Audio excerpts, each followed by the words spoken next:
ఒక అందమైన గ్రామంలో చిన్న సంతోషమైన కుటుంబం నివసించేది. ఆ కుటుంబంలో తండ్రి, తల్లి, కూతురు ముగ్గురు ఒక అందమైన గూడెంలో ఆనందంగా జీవించేవారు. అమ్మ శారద తన భర్తను అడిగింది, అయ్యా, ఈ నెల సామాను అయిపోయింది. నేను మార్కెట్కి వెళ్ళాలి. మార్గం మొత్తం వాణి ఆనందంగా ఆడుకుంటూ వెళ్ళింది. పూలు పరిమళించాయి, పక్షులు మధురంగా చీరవాయించాయి. దారిలో కలిసిన వాళ్ళు చిన్న వానికి నవ్వుతూ అభివాదం చేశారు. మార్కెట్కి చేరుకున్న తర్వాత వాని చూపు ఒక చిన్న చెక్క బొమ్మపై పడింది. బాగా నచ్చిన అమ్మను అడగకుండా నిశ్శబ్దంగా నిలబడి ఉండింది. బొమ్మల అమ్మకందారుడు వానిని చూసి, అమ్మా, నీకు ఈ బొమ్మ నచ్చిందా అని అడిగాడు. వాని సిగ్గుగా తల ఒగ్గి, అమ్మకు ఇబ్బంది కలగకూడదు అని చెప్పింది. అతడు ఆమె వినయాన్ని చూసి ఆనందించాడు.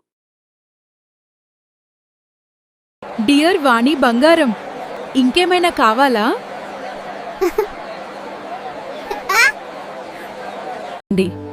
అమ్మా, నాకు బొమ్మ నచ్చింది, కానీ మా దగ్గర సరిపడా డబ్బులు ఉంటేనే.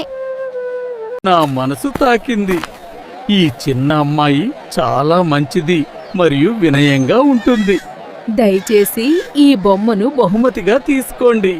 ధన్యవాదాలు మామయ్య, నేను ఆమెను జాగ్రత్తగా చూసుకుంటాను. బంగారం, మనం దయగా మరియు నిజాయితీగా ప్రవర్తించినప్పుడు మంచి ఎల్లప్పుడూ మన వద్దకు తిరిగి వస్తుంది.